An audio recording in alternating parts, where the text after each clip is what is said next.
Today, we're taking down the Supreme Inspector, and this boss has a combination of melee and ranged attacks. And to top things off, he has two phases that he can go into. In that second phase, it can cause you some problems. So for this fight, we're bringing in the following spells: Cloud Step, Immobilize, a Pluck of Many, and Umbral Abyss for our transformation spell. We'll also be using Wind Tamer for that quick stun and Wandering Wight for that big damage. Now, I highly suggest that you use the Pillar Stance. This is just because the boss has a few interesting attacks, and it's better if you're not on the ground when he throws them at you. The Pillar Stance can help you dodge that damage. Now, because this boss has wings and obviously likes to fly around, you're gonna need to stay close to him, very close to him. At the beginning of the fight, you're gonna have some help from Zubaji, but don't get too excited because he's not gonna stay there for too long. Use this time to do as much damage as possible without using any spells. And also, watch out for those wings. He'll use them to fly, but he'll also use them to block. He'll turn gold and block any incoming damage. And if you try to keep on attacking, they'll knock you back. Just watch out for his attacks. If you see him fly up into the air and red lightning starts to come down, that means he's about to go into a long combo. Don't try to attack,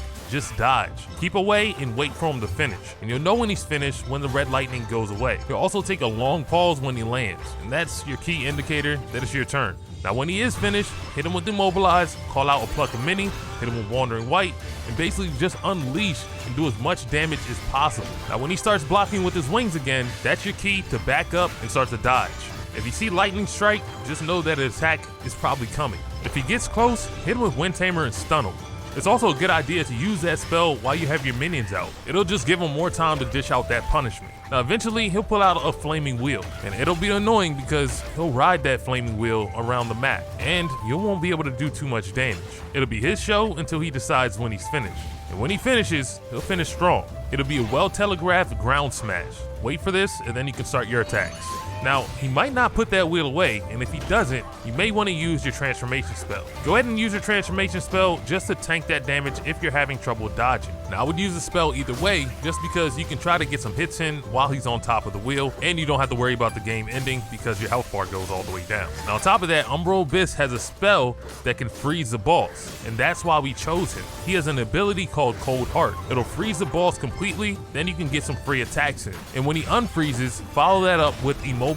Then you basically have 2 stuns in a row. And if that's not enough, you can use Cloud Step and attack out of Cloud Step for a 3rd stun. At this point, his health should be low enough where he'll end up grabbing you and going into a 2nd phase. A cutscene will start, he'll throw you around a little bit, then he'll create a ring of fire. This is your new arena. Watch out for those flames because you can't cross those flames.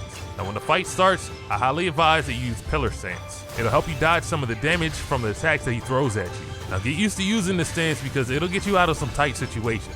Now for this phase of the boss, there won't be a lot of opportunities for you to attack. He doesn't have a lot of openings. He puts on the pressure pretty much the whole time. When he's in the air or when he calls out that wheel, it may be a little difficult to get your own attacks in without taking some damage from his attacks. So use Cloud Step, turn invisible, and wait it out. Let your clone take the damage. And just like in the first phase, he'll have a large ground smash. If he's still on that wheel, don't use Immobilize or a Pluck of Many. Immobilize won't work, and if you get hit while you're trying to call out a Pluck of Many, it'll cancel it. You'll just be out of luck until it recharges. Now if this boss catches you slipping, he can do a lot of damage. So use that Pillar Stance. It can stun him and dodge some of his attacks. If you see the boss jump back into the flaming wall, don't follow him because you can't do any damage. Wait for him to come back out into the middle of the arena, then you can start up your attack. Focus on your dodges, stay patient, you'll be able to take this boss down. Let me know down in the comments which phase was more difficult for you, the first phase or the 2nd phase. I hope you enjoyed this one and learned something new, and I'll catch you in the next one.